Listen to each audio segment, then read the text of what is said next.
Okay, friends, welcome back to our online Bible study in the Gospel of John, and we are going to round out the week's worth of reading today. So hope you'll go back and kind of read the whole deal, and actually want to go back and look at something near the very beginning of our reading for this week to wrap up this week.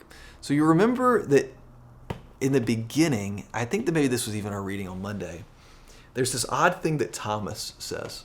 Thomas is one of the followers of Jesus. We're going to hear more about Thomas at the end of the gospel also. And remember this is that he said, okay, here's in verse 14. Jesus told them plainly, Lazarus has died. And for your sake, I am glad that I was not there, that you may believe. But let us go to him. So Jesus says that. And then Thomas says, who's called the twin, said to his fellow disciples, he says this not to Jesus, but to the fellow disciples, let us also go that we may die with him. What an interesting thing. Thomas is sometimes depicted, doubting Thomas, he gets that title because of later in the gospel. Here he's kind of presented as almost like an Eeyore, like, all right, like, we might as well go die with him, you know? What is going on here? Like, why is Lazarus saying that? Well, if you back up a few verses, well, then the disciples are shocked that Jesus wants to go back, because we find out that last time, or we're reminded that last time they were there, people tried to stone Jesus. So going back to Jerusalem, or the area around Jerusalem, is going to be really, really dangerous for Jesus. And Jesus knows that. Jesus is smart. Jesus knows that when he goes back, this is going to be for the last time.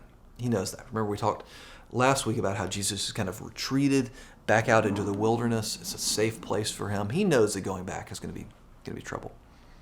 But what Thomas's statement reveals to us is that the disciples know it's going to be dangerous for them also. We emphasize a lot, as we should, and as we will when we get into the last 24 hours of Jesus' life, that Jesus knows very well what he's doing. And we saw this in the last chapter when Jesus says, look, I lay down my own life. Like, nobody can take it from me. I choose to lay it down. Jesus knows very well what he's doing. The Thomas thing, I think less than like seeing him as an Eeyore, we ought to see that actually it's a pretty brave thing. Thomas knows full well, as do the others, that walking back into this region right outside of Jerusalem is a dangerous move.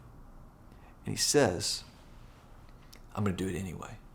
How often do we think that following after Jesus, instead of leading us away from danger, sometimes actually leads us into it? And we love the idea of him being the shepherd beside the still waters, beside the green pastures. We love that, and that's good. It's about him giving us what we need day by day. That's good. And we believe that ultimately where God leads us is, and we talked about this earlier this week, is to a place where all things are good, well. Jesus calls that place paradise when he's on the cross. But sometimes in this life, following Jesus actually leads us towards trouble. It actually leads us towards danger. And Thomas and the others willingly walk towards that. So, place of reflection for us. Next week, we're going to get into the resurrection of Lazarus and all of that. But I think a place to be this week is, are there places in our life that God is leading us towards something that is uncomfortable or something that even is dangerous? Is God leading us towards that? Now, again, as I said earlier this week, I want to be careful here, okay?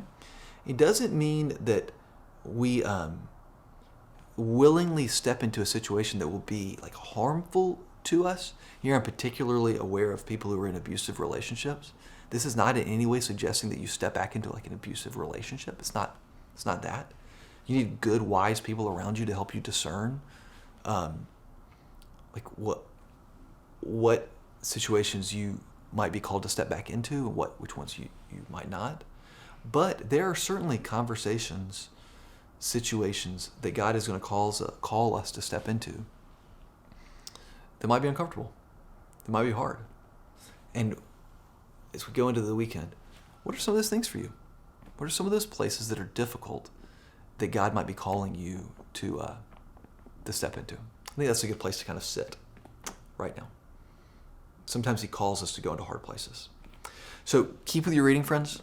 Hope you have a great weekend. We'll see you next week. And we'll talk about resurrection next week. It's a pretty powerful part of the story that we're going to be dealing with next week. But for now, is there somewhere uncomfortable that God might be calling you to step into? God bless you, and we'll see you next week.